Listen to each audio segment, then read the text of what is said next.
Greetings and warm welcome to all and one present here. Today we have gathered here for the Founders Forum. In the panel we have Mr. Arvind Prakash Singh. He's a fun-loving person who enjoys the journey and not just the results. He's the CEO of Superbolter. Mr. Sandeep Jain. Sandeep Jain is an IIT Roorkee alumnus and the founder of GeeksForGeeks. He loves to solve programming problems in the most efficient ways. Mr. Satanik Roy, a mechanical engineer turned entrepreneur who just started out from a dorm room, building HyperXchange, growing it to over several $million of valuation. Ms. Meera Shenoy, a social change maker and founder of Youth for Jobs. She has dedicated her life to skilling underprivileged youths for jobs as she firmly believes that an organized sector job to one youth in a poor family takes the entire family out of poverty in a sustained manner. Sirs and ma'ams, we are really honored to have such a young yet experienced panel amongst us. The topic for the forum is, as you all know, behind the beauty and the glamour, uncovering the reality of the Indian entrepreneurial ecosystem. The flow of the event is fairly simple. We will be directing questions to our panelists one by one. And when they are done answering, the other panelists can join in if they want to add to it or they have a different perspective. Is that okay with the panelists? Yeah, that's fine. Yeah, okay, perfect. So let's start with the first question. Over to you, Anaga. First question is to Mr. Arvind Prakash Singh. Sir, India is highly a diverse country with plethora of cultures, language, religions, and ethnicities. How would you make a pan-India startup success as Indian customers are equally diverse? I think that's a fantastic question, and whoever has asked that, kudos to the person who brought that question up. Indeed it is not easy to build a product for the Indian market, given the diversity that we have. We are one of the most diverse countries compared to probably any other country on the planet. You take US, you take Japan, or you take India. In fact, this is an example I give to members in my team about what kind of diversity that we have to tackle. For example, we are in the business of interiors. Just the interiors taste is so different. Even when you take Bangalore versus Mysore versus Chennai versus, say, Cochin, or you take Punjab or Mohali, right? So if you take a look at it, the kind of interiors that people implement in their homes will be so varied. Now, how do you build a solution for an audience such as this, right? It involves, going beyond the layers of, what these differences are and seeing what does it, at the root level, what are we, right? It starts with, okay, we are all human beings. And then you go to the next level, right? You have the Maslow's pyramid of needs and all of that. Where do you solve and what kind of problem you're solving? And the way to look at, for a startup is to see what is the problem or what is the opportunity that you're trying to grab, and does this problem resonate across the diverse landscape or diverse segment of customers? There are two ways, right? One is, first of all, the diversity in terms of region, language. Then you have segmentation based on economic class, based on demography, all of that, right? So you need to have this matrix and then look at which cross section will probably give you the best room for your startup to succeed. And that's the way to basically see whether you will have enough users for your product across all these segments, right? And that would be, that's how I would go about it. And this step of planning for any startup is tough, but is also extremely critical, because that will determine whether you're going to succeed in a year to come or so, or whether you're going to struggle after you've built the product, but you're struggling to, find a right customer for it. That's my opinion. Others can chip in with their experiences. So for the striking words, we would be more than happy if any of the other panelists would like to add their views on the same question. Yeah, I can go next. I think when we were setting up training centers, and by the way, we work now only with youth with disabilities. So when we were setting up our residential training centers for youth with disabilities, we began with youth who come from poor families, from rural areas, the completely underprivileged, those who have disabilities.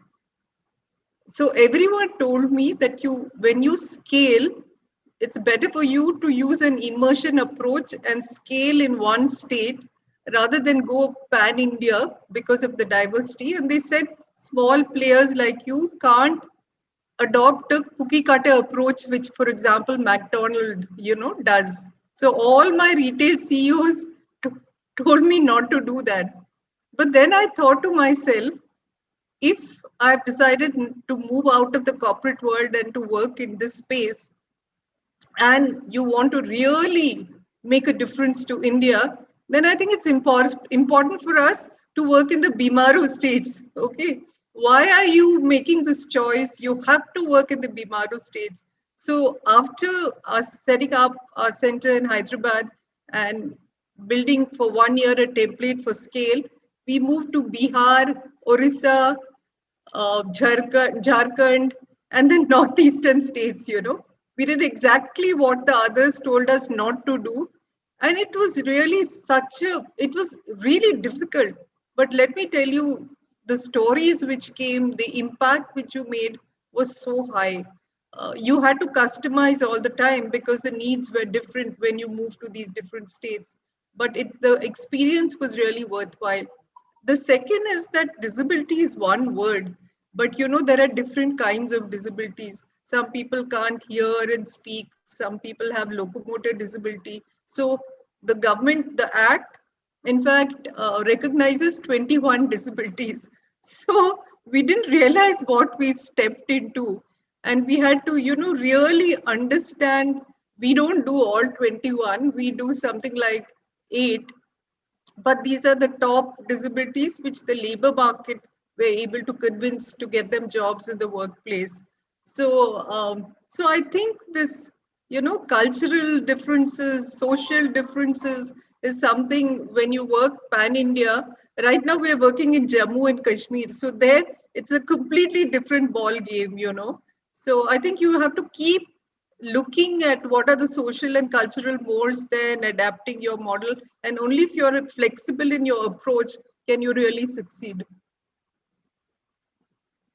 I think fantastic point there. I just want to add, to just summarize my point as well as what Meera said. I mean, taking a little bit of liberty here for the students to just consume is, even though there is so much diversity, you focus on one set of customer segment, get it right for that before you think of scale. Right? Typically, some of the things that we talk in startup language is don't do anything that is scalable in the first set. Right? Make sure it is just working properly for a small set of people. Then the scale will automatically follow. Just in your planning, make sure your idea is scalable. But when it comes to execution, execute with a small set to deliver the best product or service possible, and then that will drive the growth for the startup further. Thank you, ma'am, and thank you, sir, for your amazing words. Any other panelists who would like to add their views?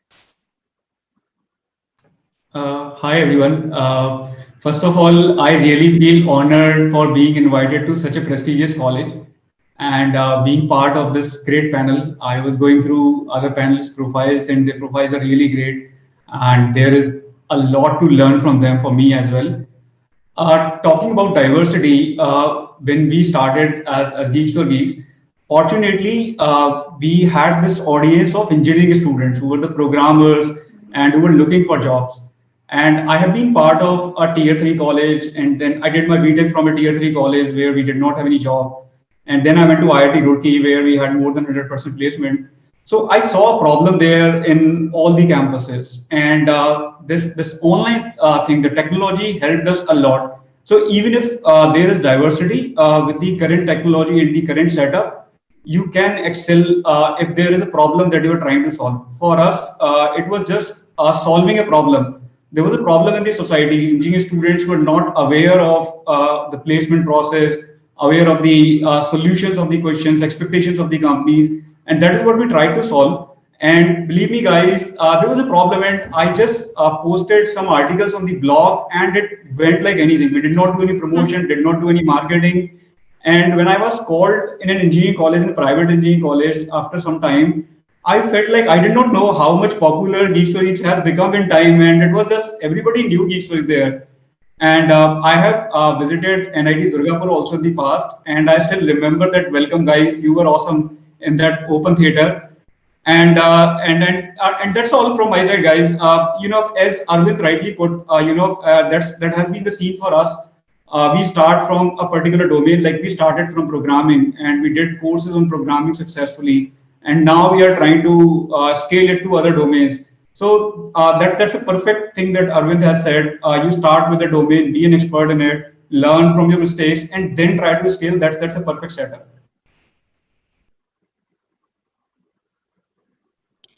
Great story, Sandeep. Nice to hear your story. Thank you so much, sir, for the amazing words. Satanik Roy, sir, would you like to as well add? Sure. Couple of things. We realized. So, hi guys. I'm Satanik. I'm the co-founder of a startup named HyperXchange. We are Eastern.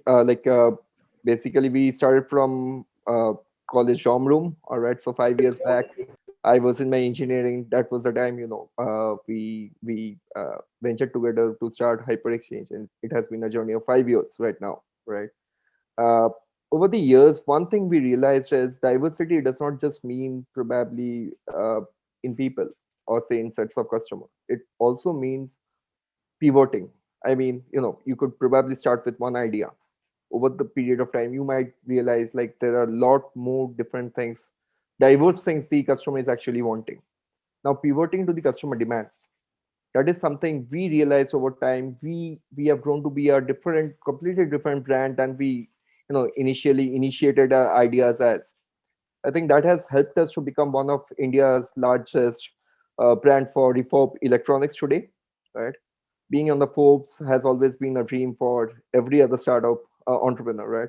And making it as East India's first entrepreneur has really been a journey for us as well. So basically, to sum up, I believe there will be a lot of things, as rightly mentioned by Arvind, added by Sandeep, right? There are a lot of things you feel like there are so many things I can do, right? End of the day, doing each thing means you're making a mistake somewhere. So basically, if you are doing 10 different things, you're making at least a mistake everywhere. That means you're making 10 mistakes, right? So first and foremost thing, in case of say execution, you should focus on one. But in case of diversification, you should rather see what the customer is actually looking for and rather pivot on the demands. I think that's the way to success. Thank you so much, sir, for your amazing words. We have our next question to Mr. Sandeep Jain, sir. So, some startups require well-educated background knowledge. However, as nearly 70% of the Indian population lives in rural areas, what do you think is the most efficient way to bridge this gap? Fortunately, in India, things have changed a lot with the Reliance Jio coming in, internet coming in. As I said with my example, there's diversity in India, but with the current social media setup, internet being everywhere, reaching everywhere, wherever it was not present. It's very easy these days compared to the earlier days. Anything that you build online using the tools which is present on internet can definitely reach to the people. The learning that I have is your idea should be to help people initially, not to make a business or not to make a money. That's what we became successful. We saw a problem. There was a problem for engineering students. We tried to help them. And initially, we did not make any money for 4 or 5 years. It was just free content available there. So that's my learning. May not be correct for all the time. So if you build a tool or build something which is online and which is helping people, it can definitely reach anywhere. When people, the word of mouth really works well. I mean, it has worked great for us. Thank you, sir, for your exemplary answer. Any other panelist who is interested in adding their views and thoughts on the same question, sir? Yeah, I just want to add to what Sandeep said about online, We used to have these residential centers for our youth, because the youth come with very low levels of education from the rural areas. When COVID came, obviously we had to close those centers, okay? And all the youth told us that in these times, a job means everything for them. So what we did very quickly, we spoke to the various stakeholders who are for us, the youth, their parents and companies, and we launched Youth for Jobs online. I completely agree what Sandeep said, we didn't realize what a desire there was in the rural populations to actually go learn digital skills in isolation times when there was very little for them to do. We had young girls with disabilities finishing their housework quickly in the morning, enrolling in the afternoon. We had mothers who asked our trainers, "Kya ho raha hai? Why are they clutching to the phone?" And when they said that they were actually doing job skill training, mothers became a big word of mouth ambassadors. So I think when you launch anything like this, the lesson is that you must make sure that you listen to the stakeholders. Number one, you must incorporate them. So, for example, companies to give the youth jobs, because we have involved them when we did Youth for Jobs online. Whenever there were vacancies in companies, companies told us about those jobs, and it was really amazing. I think about 600 speech and hearing impaired youth we put in Amazon alone. I mean, that's the kind of scale we are working on. We were the largest for Flipkart, largest for Big Bazaar. So it was so COVID actually we treated it as an opportunity to scale, and that's because of technology, as Sandeep said. Thank you so much, ma'am, for your amazing words and views on the same thing. We have our next question to Mr. Satanik Roy. There are a number of support systems that play a significant role in the life cycle of startups, like incubators, science and technology parks, business development centers, etc. Still, many startups fail to succeed. Do you think many startups are unable to access these facilities? What do you think is the most efficient way to gain knowledge and access to all these? So interesting question. When we started out, we had been incubated by Calcutta. It's one of the top premier institutions, not just in Calcutta, but as well as say all over India. Right. We had a diverse say names of angel investors who had actually had our back during our early days, etc. Overall, my realization had been one simple thing. First and foremost, saying there are too many incubators, too many support systems that are being claimed right today in the market. There are too many mentors out there, to be very, very honest, right? The issue is actually choosing whom do you follow, right? Because not everyone has seen the game. If you probably go through the names, right, you should rather go through the brands they have created, because that's the journey you probably can learn from, right? Even if someone is there in the market for say 5 years, 7 years, or someone like Sandeep who has been there for 9 years in the market today, he has seen a lot different things in the market, right? And that is something to learn from. How do you, and I'm pretty sure like every other startup, right, it's not about I start a startup today and tomorrow maybe it will be invested, day after tomorrow I'll become probably a poster boy and so on and so forth, right, with a huge valuation. It doesn't happen overnight. You have to be persistent. That is something that is probably failing in most of us. We cannot hold the sails when things are low, when the ship is actually drowning, and it will happen over and over again. You can probably raise $1 million and still fail. It's not always been the case where it's because of the idea. It might be something like COVID, right? The hospitality industry has totally been havocked. No one ever thought about it, right? So things can happen, as I previously mentioned. Like, you probably need to be persistent to pivot to new things over and over again. This is not working. What's my plan B? If plan B is not working, what's my plan C? Right? Being persistent, holding on to your feet over and over again when things are not working out. That's the way to succeed. Someday or the other, you will succeed, and that will be an overnight success. But till then, 5 years, 7 years is the minimum struggle period of a startup, minimum, right? And most people fail out after probably a struggle of 6 months, 9 months, at max a year, and still failing to raise any investment. So I believe that is the first and foremost thing that most startups fail for. The second is, of course, like there are lots and hundreds of investors today out there in the market. There are hundreds of incubators out there in the market, but the realization has to be whom do I seek the advice from. Not everyone has seen the game. Not everyone has actually lived the story, right? People can come on stage and give, say, stories about their successes, etc. But I'm happy someone like United Durgapur is actually holding a session behind the scenes. Right? That is something really important. How do you manage the failures? That is more important than creating a success story overnight. That really works. Thank you, sir, for your enlightening answer. We would request any other panel member to add their views and perspectives on the same if they have any. I would like to just add what Mr. Roy said. What he said is the perfect thing, guys. A startup is not about 6 months or 1 year. It's not a 2020 game. It's a test match. It's a test match, and you need to play consistently. You need to be persistent. And you need to deal with the failures. You need to be prepared.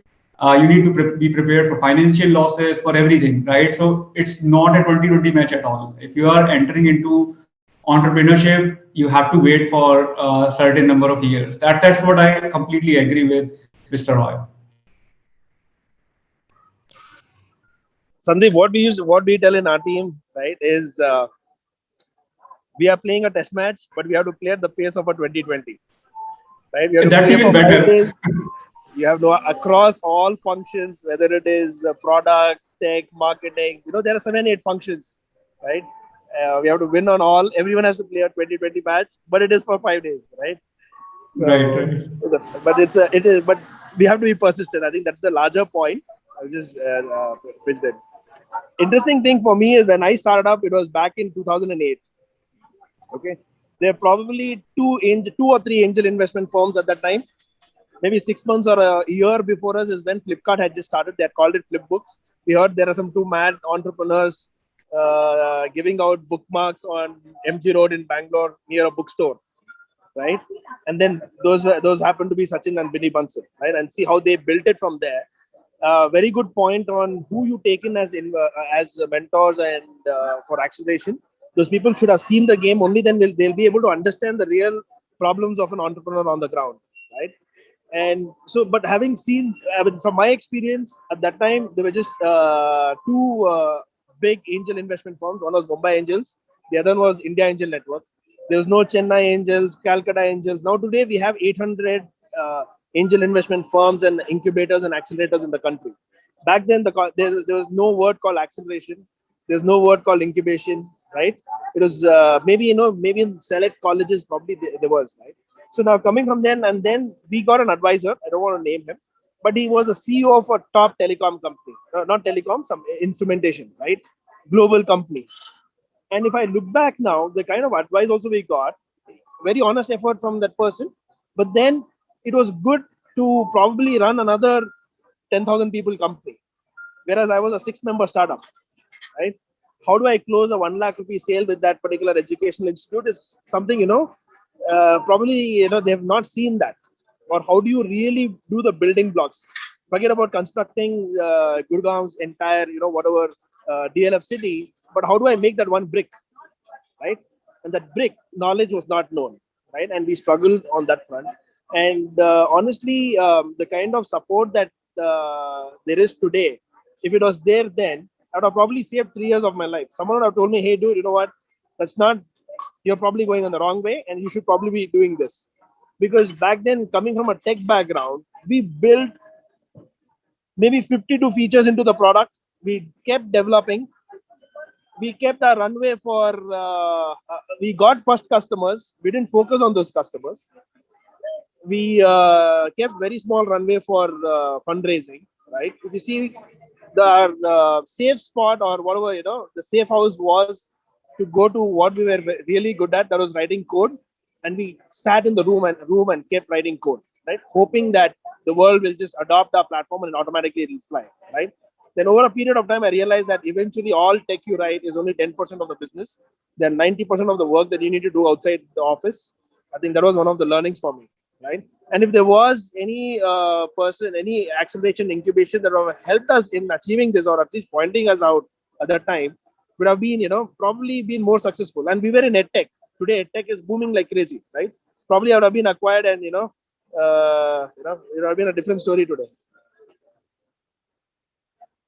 That's my 2 cents. Thank you, sir. Thank you, sir. Ma'am, Meera ma'am, would you like to add anything to the same question? I just want to say something really simple, that whether you're a for-profit or a not-for-profit, the challenges in the beginning of your journey are all the same. Okay, like startups look for angel investment. Even a not-for-profit who doesn't have their tax exemptions and the other things in place also looks for an angel investor or someone who knows them to put in some money, because otherwise, how can you do your work? So we also went through a similar struggle. In fact, we did a very, sexist thing, maybe you can say. There are 4 of us who started it. We decided any female who has a husband working, they won't take salaries. And the guys, we said, okay, we'll give you 50% salary, okay, as a beginning. And that's how we began. And a time came when we really, really didn't have any money. And I must tell you, there are wonderful people in India we don't know about. There's this person called Ramesh Ji in Bombay who gives people money just betting on the individual. If he thinks the individual is worth funding, he doesn't want any tax exemptions, he doesn't want anything, and he's given so much money that way. So someone told him about us that we needed money. So he gave us 1 lakh, okay? Now 1 lakh was like a princely sum for us then, okay? I met him about 8 years afterwards at the Axis Bank board meeting. And he was so delighted when I told him what that 1 lakh did to us now, And you know what he did? He went back immediately and he told his people, can you identify 25 more Meeras who can make my 1 lakh grow into multi-crores? Okay. So I'm saying in India, the thing is that, and I'm sure everyone here on the panel will agree, it's just a question of you write a blog or some well-wisher of yours knows you. And there's always a person, and much more now for startups, because I myself am advising so many. There's a whole world out there to support you if, the passion is there, if your intent is right. It's a wonderful world. Even with its struggles, it's a wonderful world. Thank you, ma'am, for the amazing answer. Our next question is to Miss Meera Shenoy, ma'am.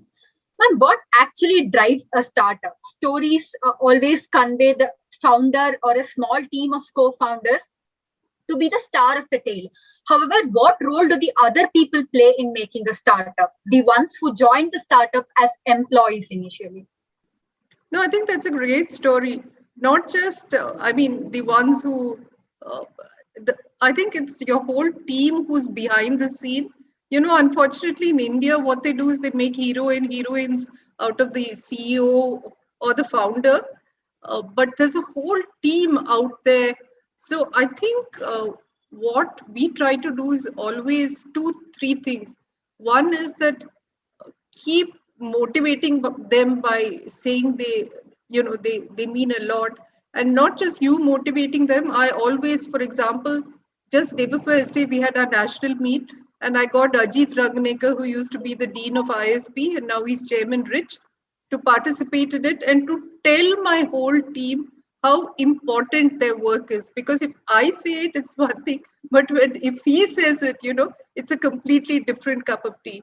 And the second is that to get them an opportunity to interact with people like that, so that then, they know they matter. Okay. And the kind of stories, let me tell you, which come from the field. Arun Maira has written a book which all of you should read called Listen, Listen. It really tells the importance of us not to be cut off from the field and to listen to the stories from the field, because they give you some of the best ideas and allow you to actually make new programs and new projects. So constantly, any of our new projects, any of our new products are always based on listening to the voices from the field who tell you what the gaps are, and then you work on it using your senses, sensibilities, technologies, whatever. But I think it's the team is so important. They are really your real heroes, and heroines. Wonderful question, Anaga. Thank you, ma'am, for your striking words. We are more than happy to hear if any of the other panelists would like to add their views on the same question as well.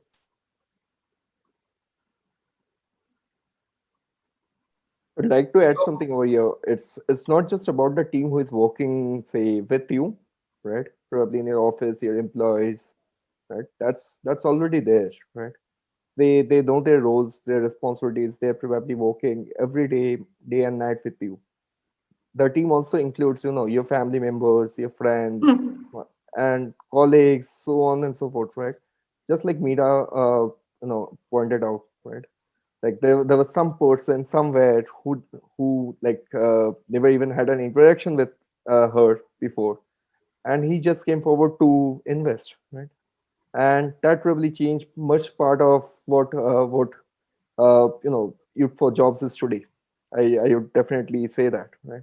So these people, right? So basically, when you are probably in a startup, right, you are probably working 24 hours a day almost, right? Every day.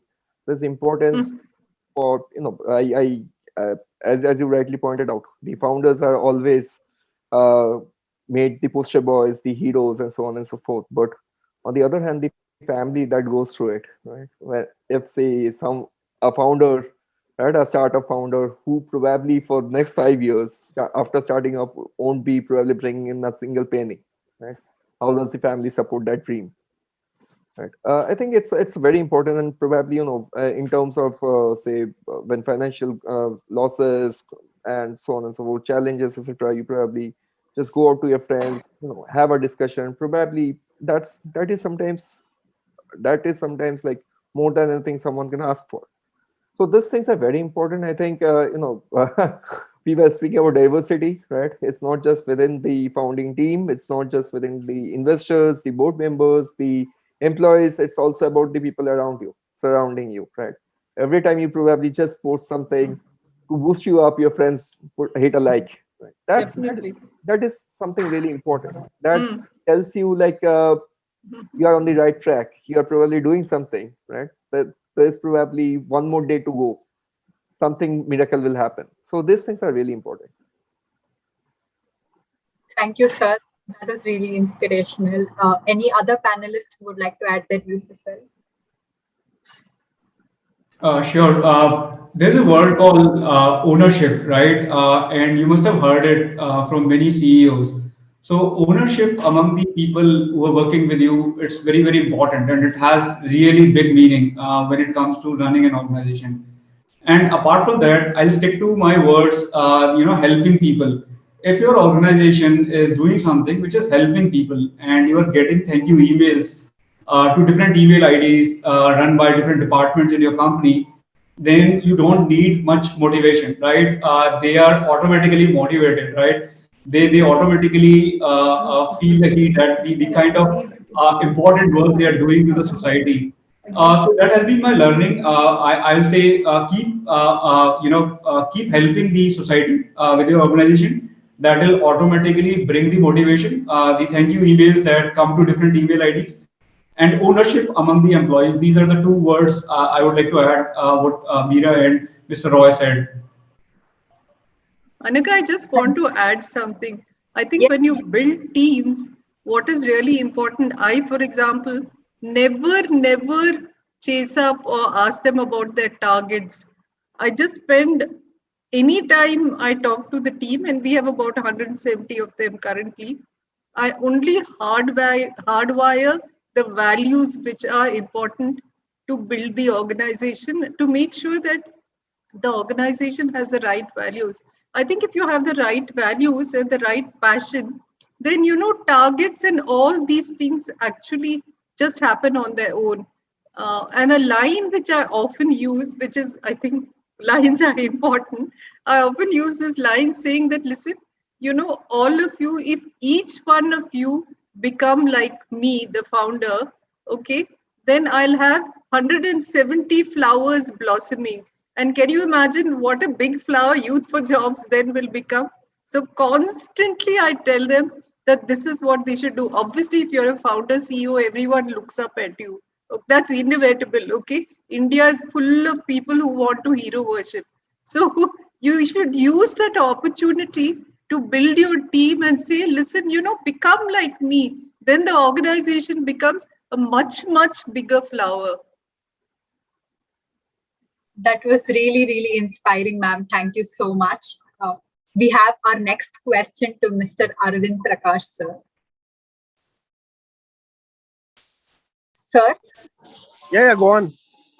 How different is the Indian startup scenario in the current sugary-coated trend it has become today?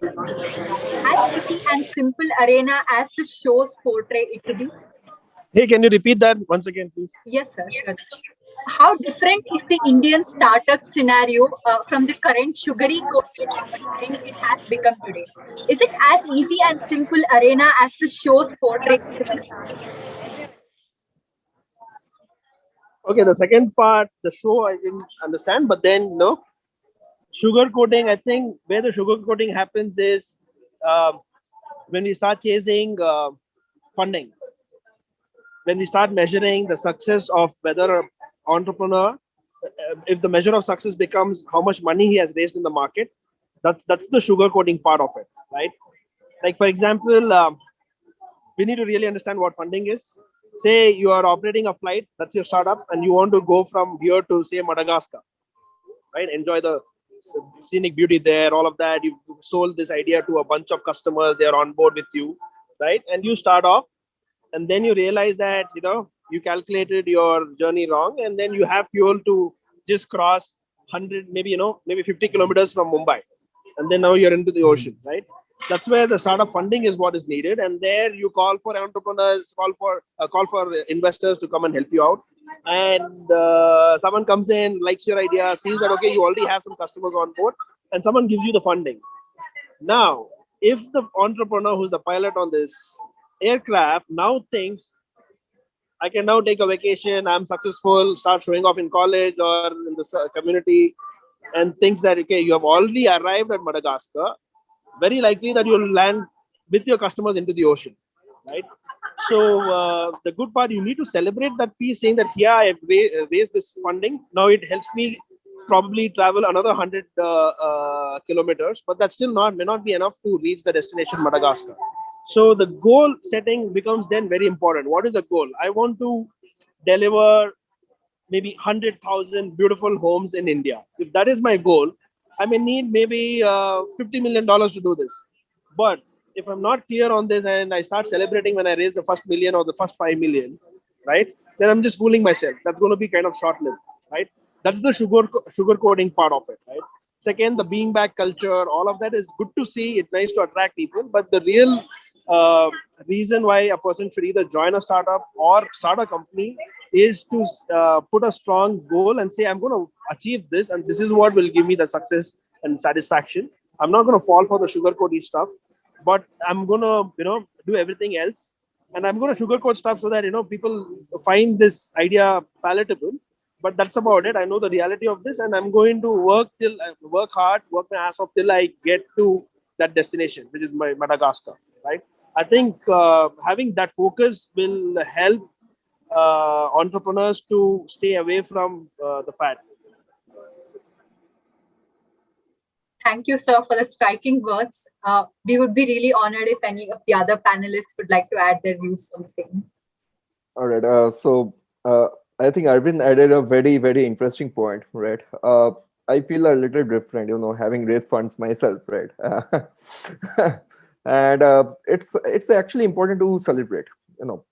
I strongly feel on this aspect because of the very fact uh, no one really raises big checks without probably executing. I don't think idea stage investments are possible in India and is ever happened in India.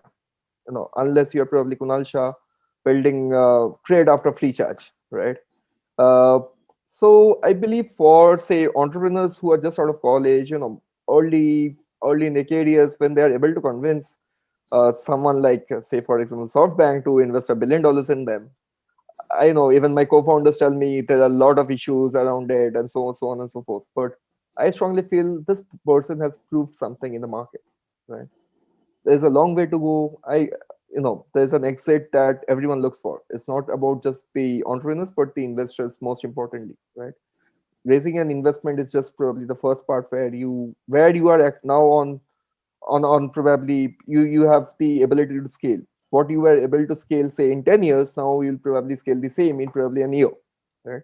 It also tells you a lot of things about the market. Probably we have a competitor in France which raised just 120 millions during COVID.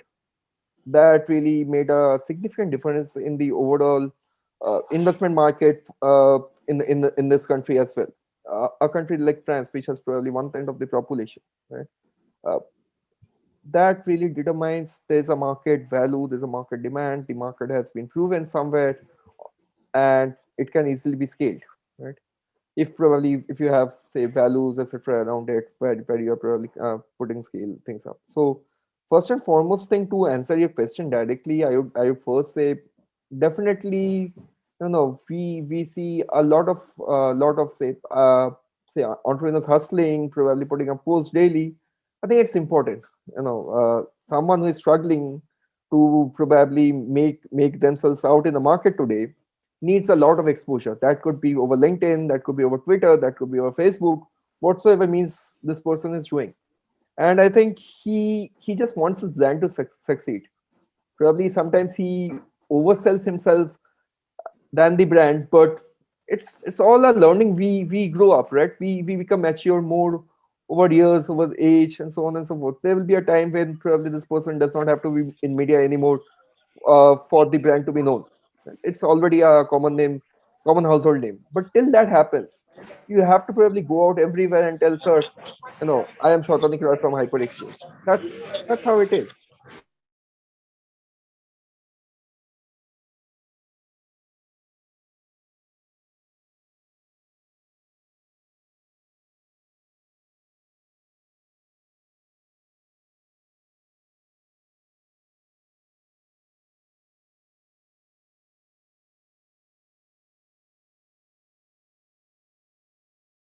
My friend from my group, he walks down, he says, "Bhai, tu idhar bhi chalu ho gaya. Stop selling your startup for a change." Right?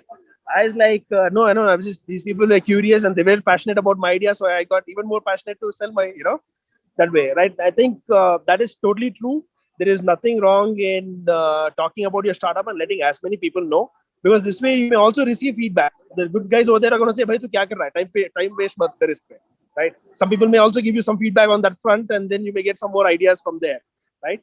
I think that I totally agree. The sugar coating part, I don't. There are multiple sugar traps. Just that people have to be a little careful about on various things.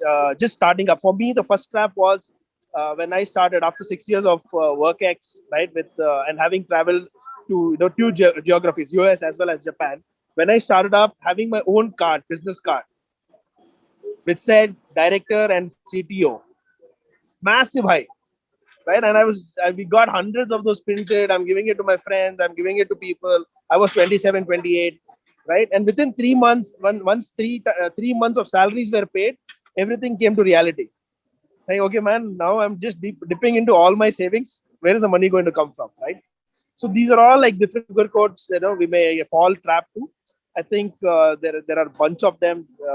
Just have to be a little more careful and focus on the best part is nothing but you're building something to solve for a customer. And if you're able to achieve that, everything else will fall in place. The funding will fall in place, etc. Right? And you will get a superb high when you have, like when Sandeep solved the need for those students, started seeing success at you with Hyper, right? I think the real joy for us today as entrepreneurs, I think I can speak for all, is when we had the real user benefit from the service or the product that we built, right? And that was recognized by by other investors, and we were able to raise funds. I think that's the order of things. Okay, so let's get our BODMAS right. You know? Back to basics. Thank you, sir. I think that put light on a lot of things. We would like to move on to our next question. Our next question is to Mr. Sandeep Jain, sir. Sir, was there any unique difficulty that your startup faced when it was very young? A difficulty or a problem that you never expected would even arise? Before I answer this question, I would like to add something about funding. Guys, I think I should share my experience being a bootstrapped company so that it can help audience here. See, guys, funding is not always important. In our case, I think Mr. Roy agrees with this, and Mr. Arvind will also agree with this. In our case, what happened was, if you take example of GeeksForGeeks, we had a unique idea. We had an idea where I hope I'm not selling GeeksForGeeks here. I'm just trying to tell you like what we do, how we did not need funding. So we were, asking students to write content, and we were paying them in return. And this is something which was never done. People just share something for free on Facebook and YouTube and other places. YouTube also gives you money in terms of ads. And we were always in profit. We always had profits, and we were always very good in profit. So we never needed funding. And in fact, when some investors, approached us recently, we were very clear that okay, so if you want to invest, we would love to grow in this domain. But the investors, when they come with a different mindset, they said, okay, this model has been successful in this country or maybe by this company. Why don't you implement this? So we never went for this funding. We were not like we don't need funding. Obviously, every founder would like to have funding if the vision alignment is there, and but at the same time, we should be very careful. Startup is not only about funding. If you can survive without funding, and it should not be targeted toward funding only. Now, coming back to your original question, which is difficulties that I face, guys. If you ask any founder here, we all face different difficulties. I can tell you multiple things which I learned. One thing I learned is, as Arvind also said initially, I started as a tech company, and I did not know like you need to have an HR team, you need to have sales team, marketing team. We just had a few tech people running the show, right? We were doing the hiring, we were doing the sales, marketing, and all that. Over the time, we realized that you got to have HR people, sales people, marketing people. Then only you can grow. Tech is, as Arvind said, only 10% of the business, right? 90% of the business comes through non-tech people, right? So that was one learning. I mean, I made a mistake there. I don't know whether you call it difficulty or learning. That is something which I learned initially, right? And there are many other things which you learn through the process. Like I did not have nobody in my family had a business. So when I came to know about tax system, right?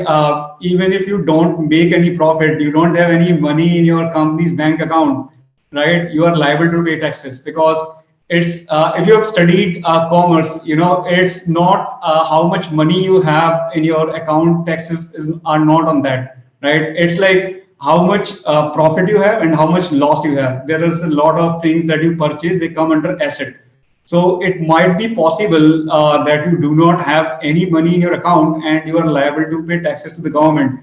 So there are different things that suddenly come arise when you are running some show first time. You learn a lot of stuff, and these are some examples. I think if you know about the taxation, if you know about the funding and non-tech part, I think these things can help you guys definitely. I'd like to add something over here. I think it's a very interesting part, like Sandeep noted out, like he doesn't come from a family which was into business. Same for me. And HyperXchange is actually my second startup. So interestingly, my first startup was Apolysis. All right. It was totally different story. But what was really interesting and very connected to NIT Durgapur was my first set of co-founders were actually from NIT Durgapur. Probably a super seniors, right? This was way back somewhere around 2013, right? Uh, I guess I was working with around 3 people from NIT Durgapur back then. One from chemical, one from and 2 from computer science engineering, right? So they have moved on in life. They are well settled in their jobs. One is in Amazon in US. One is probably like probably working in Indian Oil and so on and so forth, right? But that's a very interesting part I had with NIT Durgapur, as my first startup connection over there. Thank you, sir. That was really thought-provoking from both the panelists. We would be honored if any of the other panelists would like to add their views on the difficulty they faced, or a unique difficulty that they didn't expect would come up.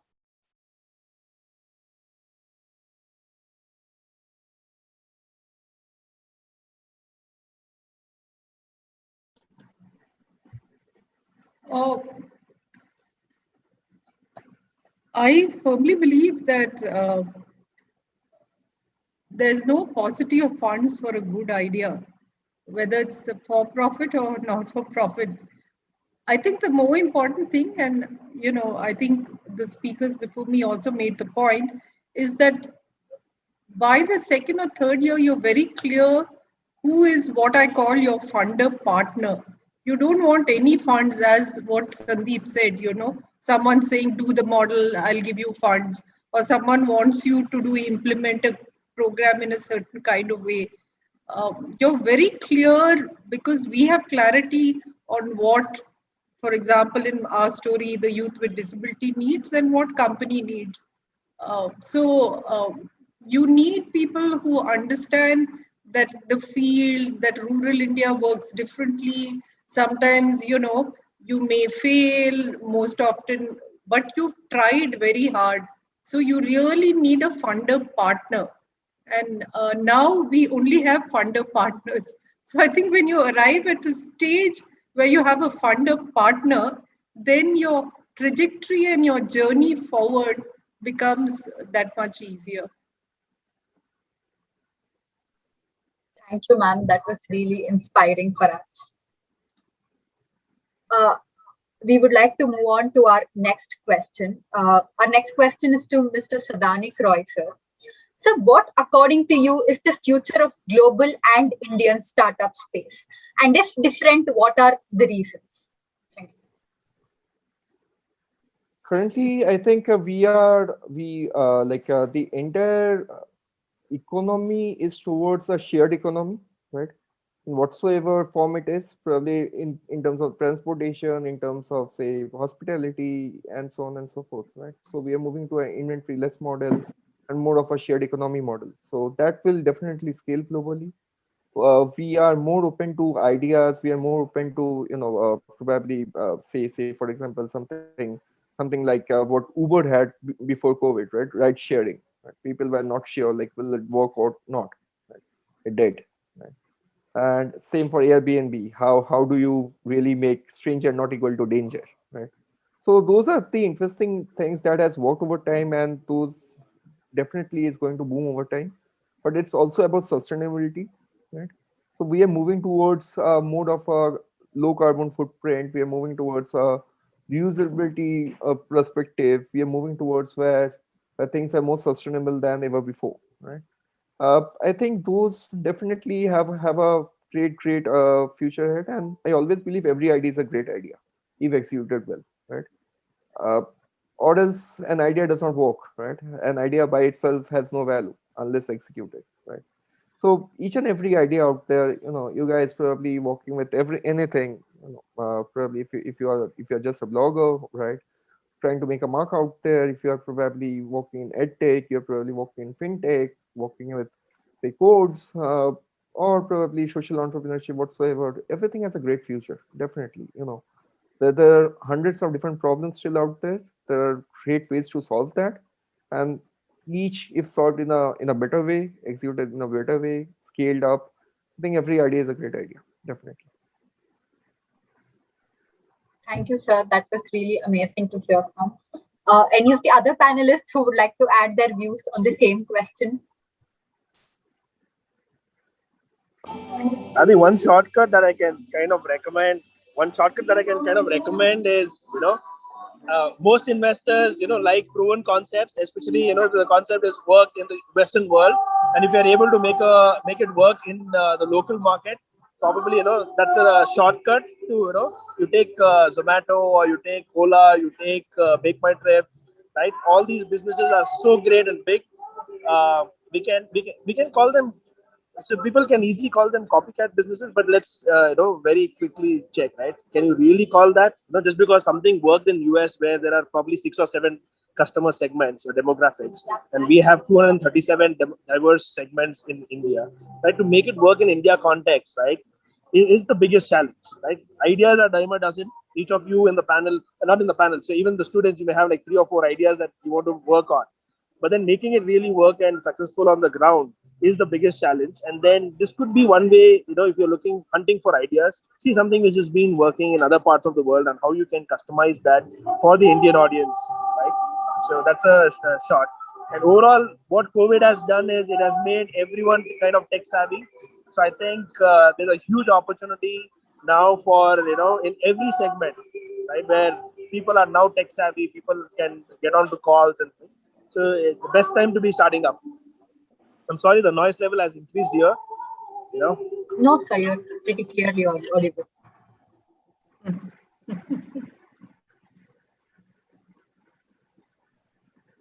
Sir?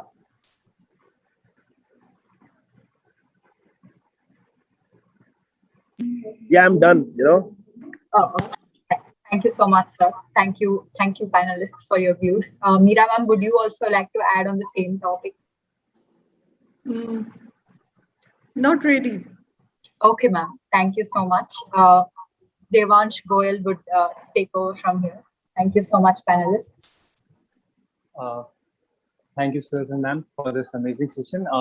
Actually, we have a question from the audience, if you are ready to take it up. Yeah. Hello. Yeah, go ahead. Yeah, go ahead. So the question is from Hariom. Hariom, you are requested to turn on your mic and unmute yourself and ask the question, please.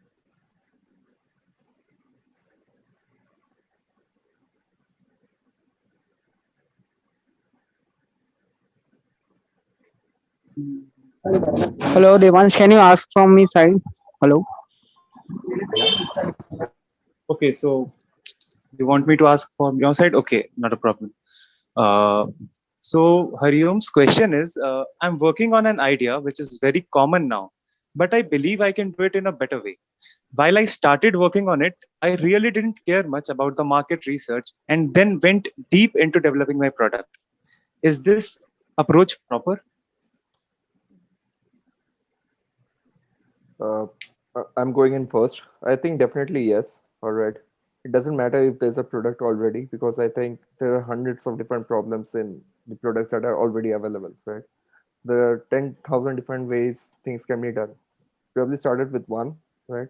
You'll probably find a better way. You'll probably find a greater way, right? Things might really be more interesting than it was ever before, right? We had hype long before than probably WhatsApp or any other messenger apps, right?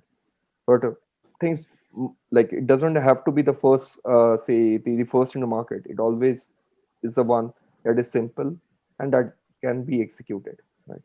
So it doesn't matter if there are 10 different things out there already in the market. If you are still better, you'll probably have a greater success than anyone out there. Anyone who would like? Yes, sir.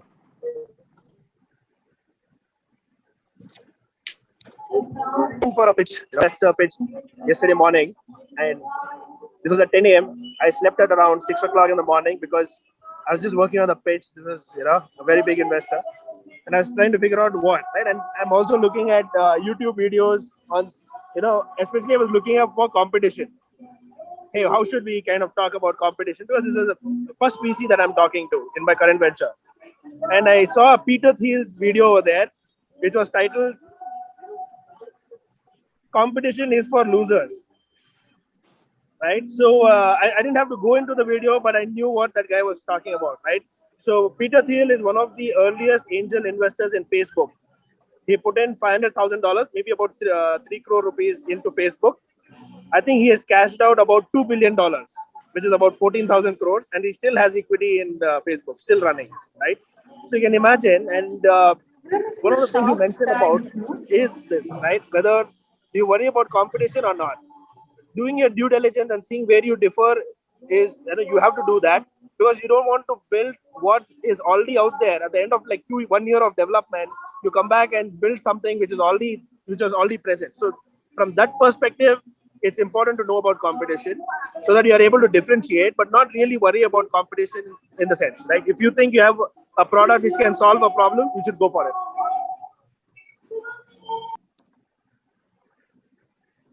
Thank you, sir, for that. And if anyone else would like to add on to that? Yeah, I think if you look at this TV program, which is really interesting, called Shark Tank, you'll really see that when people come and pitch their products, it's not necessary that, I think what they look for is the innovation of your approach. So yes, a pioneer who's got a solution for a product definitely has a pioneer advantage. But I do think that if you have an innovative solution which is simpler, which is low cost, which is more scalable, I don't think you have to worry about, who are the other players in the market. You have to be aware of them, definitely, because you're not working in a, in an isolated space. But I think it's fine if you have the best, what you believe is the best of the solution. Sure. By the way, if all of you are not watching that program, do watch it, especially the American one. It's just fantastic and I just love it. Mr. Sandeep Jain, would you like to add on to this? Yeah, I would like to add this thing that whatever idea you are working on, it would be more likely to become successful if you know the domain really well. If you take my example, I have been a teacher, and somehow I figured out in my early age itself that I want to become a teacher. I taught some juniors in school, and they loved it, and then I taught my juniors in engineering college. And when I was in IIT Roorkee, I was like, is there any company that pays like these software companies? Is there any college that pays to teachers like these software companies? So I was very sure that I want to become a teacher, and I have been teaching well in past as well. So there is, if you are somebody who knows a domain really well, and you have seen a problem in this domain, and you know you can solve the problem, then you can definitely go for it. Whatever competition is already there, if you are an expert in a domain, or you feel like you have passion to work in this domain, because at a young age you can't be an expert, but you should have that passion. That will definitely work. Sure, sir. Thank you. I believe, Hariom, that answers your question. Over to you, Anita. We are at the end of the Thank you very much, sir. Thank you, Hari. We're at the end of the discussion. Would any of the panel members like to add a concluding statement?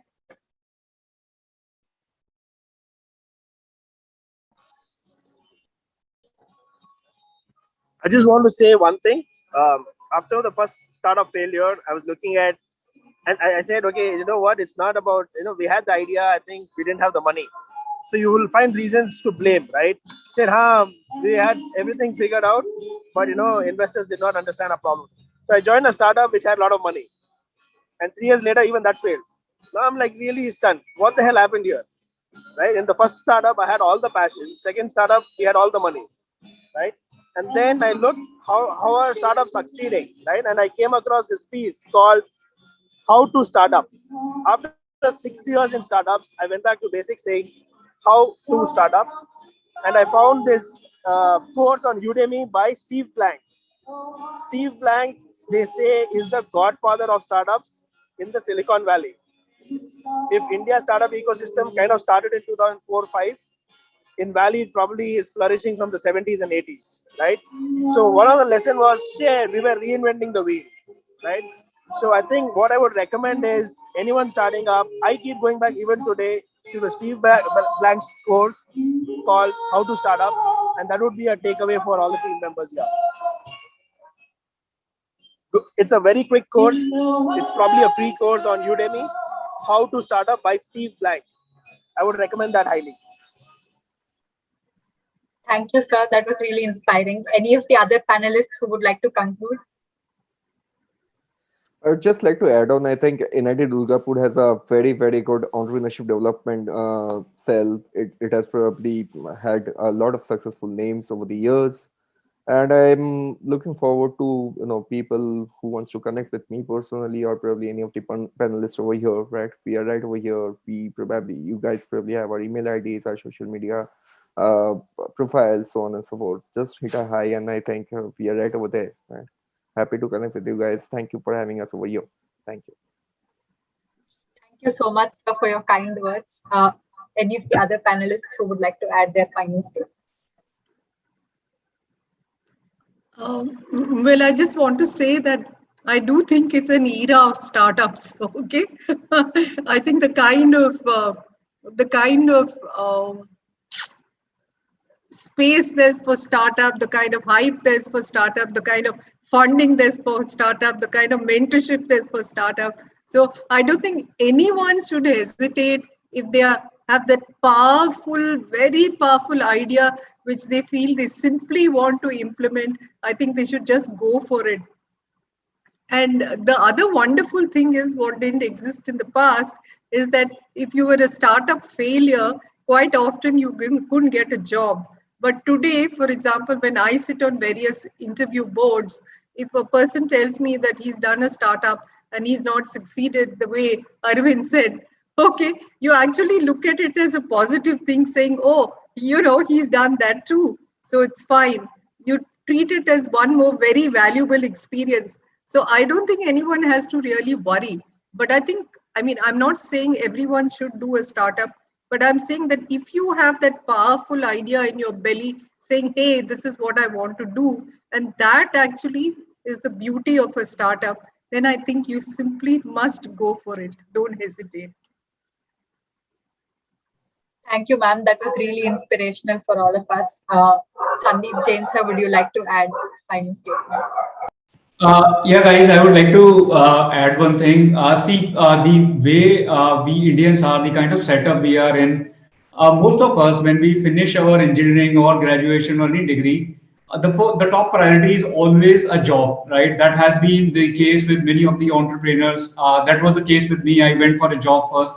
And even if I wanted to do teaching, I went for a software job because the salary was really high. That's how many of us work when we are engineering or whatever degree we are doing.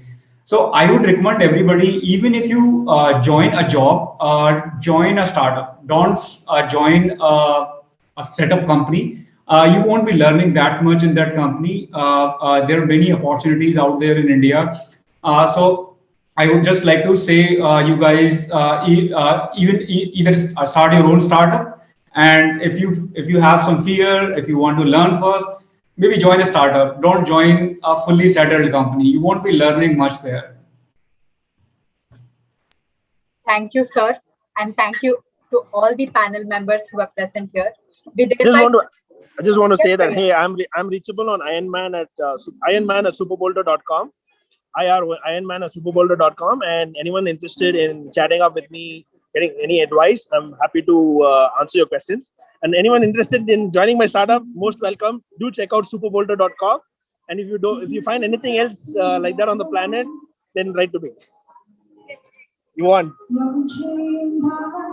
Thank you, sir. Thank you for your words.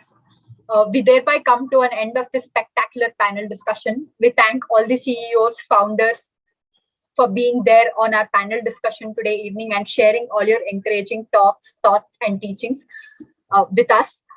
I'm sure all of them present here are really, really inspired. We're honored to have you all. We're much obliged to have all the audience here as well. Thank you. Thank you, guys. Thank you. Thank you all. It was a pleasure.